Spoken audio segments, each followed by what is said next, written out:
Hai semuanya, selamat datang kembali di channel Kisah Romantis. Channel yang membagikan berbagai kisah romantis. Kisah ini hanya untuk menghibur, bukan untuk menyinggung siapapun yang mendengarnya. Oke, tidak perlu berlama-lama. Selamat mendengar dan semoga para pendengar bisa terhibur. Kisah romantis kali ini berjudul Ketika Cinta Harus Bersabar. Penulis, Nurlaila Zahra. Episode ke-9. Di tengah pejam malamku, tiba-tiba aku terbangun. Aku merasakan haus yang tak tertahankan.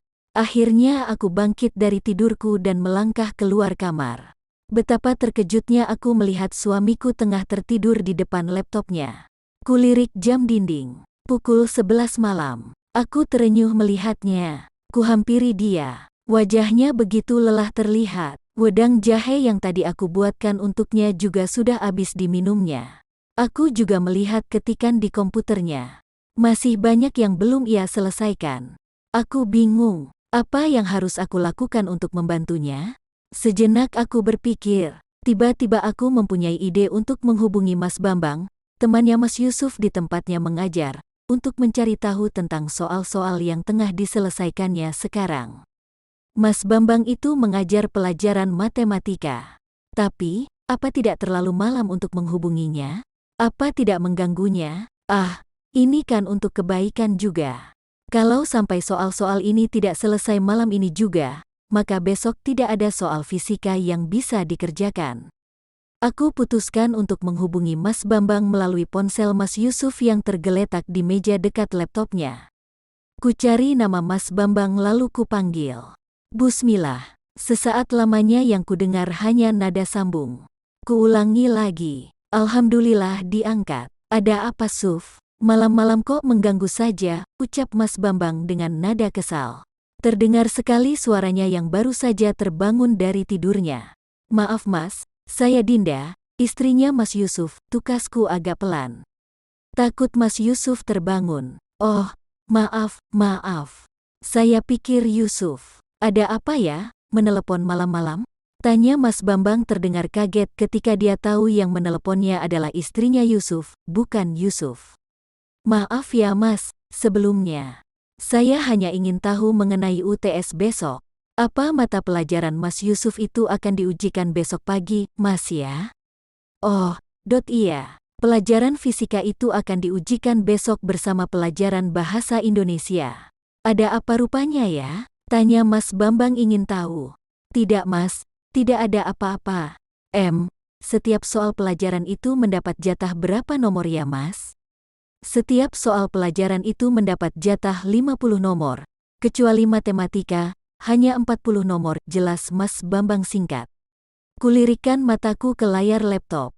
Soal yang diselesaikan Mas Yusuf baru 27 nomor. Berarti kurang 23 nomor. Jumlah yang cukup besar bila harus diselesaikan malam ini juga. Mengingat waktu terus berputar dan malam semakin larut menjelang. Ya sudah Mas, terima kasih kalau begitu. Maaf ya mengganggu malam-malam, ucapku masih dengan pelan. Ya, tidak apa-apa, sahut Mas Bambang. Makasih sekali lagi Mas, ya. Assalamualaikum. Waalaikumsalam, jawabnya menutup pembicaraan. Aku langsung bergerak cepat. Kuputar laptop ke arahku. Kubaca dengan seksama konsep soal-soal fisika yang ada di hadapanku. Setelah cukup, aku mulai mengetiknya dengan melanjutkan soal yang ada. Dengan teliti aku membacanya dan mengetiknya. Agak sulit juga rupanya karena banyak istilah-istilah fisika yang masih sangat asing bagiku. Namun karena niatku ingin membantu suamiku, maka aku harus benar-benar berusaha untuk menyelesaikan soal-soal ini. Waktu terus bergulir hingga jam dinding sudah menunjukkan pukul 1 malam lewat 15 detik. Alhamdulillah semuanya sudah selesai. Setelah kuteliti ulang dan kurasa benar, soal-soal itu kumasukkan ke dalam flash disk, lalu kuprint semuanya di komputerku yang ada di dalam kamar. Alhamdulillah wa syukurillah, 5 lembar soal dengan kertas ukuran folio, huruf Times New Roman dengan ukuran 12 font, telah selesai aku ketik. Lega rasanya hati ini karena akhirnya soal-soal ini sudah selesai. Aku tersenyum bangga. Kuletakkan 5 lembar soal itu di atas meja. Kubereskan semua kertas-kertas yang ada di sana dan kumatikan laptopnya. Setelah semua beres, aku berniat melaksanakan salat tahajud. Sebelum ku beranjak ke kamar mandi, kusempatkan mataku menatap wajah Mas Yusuf. Begitu bersih dan bersahaja. Tapi sayang, tak pernah kutemukan pancaran cinta yang dia berikan untukku. Oh, ingin sekali rasanya aku menyentuh wajahnya, membelai rambutnya, dan mencium pipinya. Ya, menciumnya. Aku ingin sekali menciumnya. Sampai sekarang belum pernah aku merasakan ciuman hangat darinya. Tapi, kuurungkan saja niatku untuk menciumnya diam-diam. Aku tak ingin menciumnya karena terpaksa. Biarlah. Jika memang seumur hidup aku tidak akan pernah mendapatkan ciuman itu, aku akan berusaha untuk ikhlas. Hanya dengan keikhlasan dan kesabaran, aku akan menjalani hidup ini. Kulangkahkan kakiku ke kamar mandi untuk mengambil air wudhu.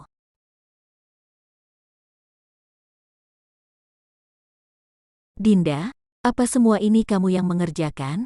Tanya Mas Yusuf ketika dia baru saja terbangun dari tidurnya. Aku melongok ke ruang tamu dari balik dinding dapur dan balik bertanya padanya seolah-olah tidak mengerti apa yang ditanyakannya. Mengerjakan apa? Soal-soal UTS ini? Jawabnya dengan raut wajah yang tampak bingung sambil membaca dengan seksama kertas-kertas soal yang dimaksud.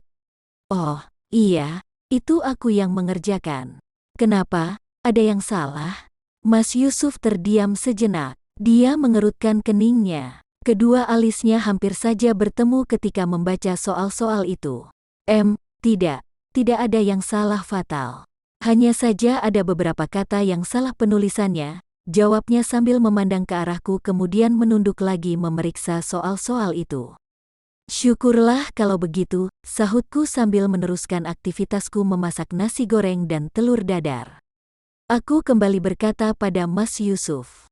Hari semakin siang, Mas. Kau belum salat subuh, ucapku lagi pada Mas Yusuf. Sekedar mengingatkan kalau dia memang belum salat subuh. Astagfirullahalazim, ucapnya terdengar di telingaku. Tak lama kemudian dia bergegas masuk ke kamar mandi tanpa membawa handuk. Dia melewatiku dengan terburu-buru. Nasi goreng yang kubuat sudah matang. Kuangkat dan kusajikan menjadi 2 piring. Telur dadarnya pun senantiasa menghiasinya. Kusajikan semuanya di atas meja makan. Dari kamar mandi terdengar Mas Yusuf sedang mandi. Sepertinya dia lupa kalau dia tidak membawa handuk. Mungkin awalnya dia hanya berniat untuk mengambil air wudhu. Tapi karena sudah terlanjur di kamar mandi, ya sekalian saja dia mandi. Tanpa ingat kalau dia lupa membawa handuk. Setelah meletakkan 2 piring nasi goreng di meja makan, aku bergegas mengambil handuk dan menyerahkannya pada Mas Yusuf. Mas, ini handuknya, ucapku dari luar kamar mandi sambil mengetuk pintunya. Tak lama dia membuka sedikit pintu kamar mandi dan mengulurkan tangannya seraya mengambil handuk yang aku berikan padanya. Terima kasih, ucapnya pelan sambil menutup pintu kamar mandi. Aku kembali lagi ke meja makan dan menatanya dengan rapi. Setelah kurasa beres semua, aku beranjak ke kamar untuk menyiapkan pakaian Mas Yusuf yang akan dia kenakan untuk berangkat mengajar. Kemudian aku merapikan diriku untuk segera bersiap-siap pergi ke kantor. Setelah keluar dari kamar mandi, Mas Yusuf langsung masuk ke kamar dan mengunci pintunya. Aku sudah menunggunya di meja makan untuk sarapan. Tak lama kemudian dia keluar kamar dengan mengenakan pakaian yang tadi sudah aku siapkan.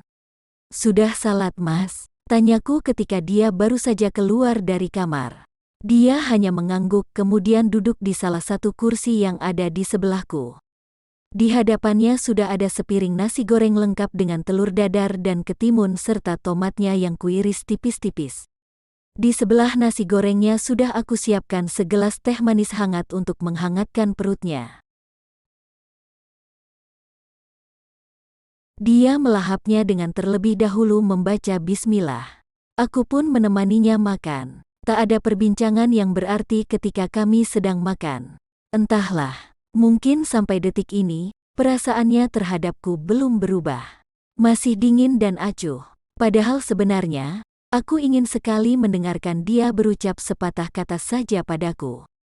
Kata apa saja itu. Yang penting aku mendengar dia memanggil namaku seperti semalam. Rasanya indah sekali. Jam dinding sudah menunjukkan pukul 6:25 menit. Mas Yusuf menyudahi makannya dengan menenggak teh manis hangat buatanku.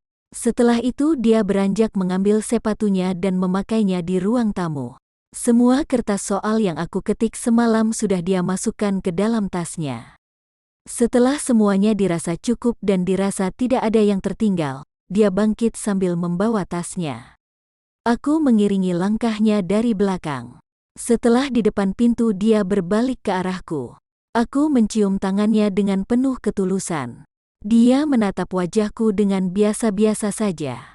Aku menatapnya. Hati-hati di jalan ya, jangan ngebut, pesanku sebelum dia berangkat. Lagi-lagi dia hanya mengangguk pelan tanpa menyahut sedikit pun. Dia melangkah ke arah motornya sambil mengucapkan salam. Aku pun menjawabnya. Namun tiba-tiba dia menghentikan langkahnya dan berbalik menghampiriku. Ada apa lagi? Ada yang tertinggal? Tanyaku dengan penuh kebingungan. Dia menggeleng kemudian bersuara, tidak ada yang tertinggal namun ada yang terlupa. Jawabnya membuat aku tambah bingung. Apa yang terlupa? Biar aku ambilkan, ucapku. Tidak usah kau ambilkan. Aku hanya lupa mengucapkan terima kasih padamu atas bantuanmu menyelesaikan soal-soal UTS ini. Sungguh, kalau tak ada dirimu, mungkin pagi ini aku akan kewalahan menyelesaikan soal-soal ini sendirian sambil dikejar-kejar waktu. Terima kasih ya karena sudah meluangkan waktu malammu untuk menyelesaikan pekerjaanku. Suatu saat, pasti akan kubalas, ucapnya panjang lebar membuat aku terhenyak. Tidak perlu seperti itu. Memang sudah menjadi tanggung jawabku sebagai seorang istri untuk membantu suaminya, sahutku menimpalinya. Dia mengangguk pelan dan kembali berkata, ya, kalau begitu aku berangkat. Assalamualaikum. Waalaikumsalam. Dia pun menaiki motornya dan sejurus kemudian dia menyusuri jalanan dan menghilang dari pandanganku. Tiba-tiba saja ada sesuatu yang merasuki jiwaku. Sesuatu yang menetes di kedalaman hatiku yang kemudian membuatnya menjadi segar kembali. Entah apa itu, aku yakin, itulah cinta. Cintaku yang kian hari kian mendalam pada sosok suamiku. Cinta yang bisa menguatkanku dalam keberadaanku bersamanya. Aku pun masuk ke dalam dan bersiap-siap untuk berangkat kerja.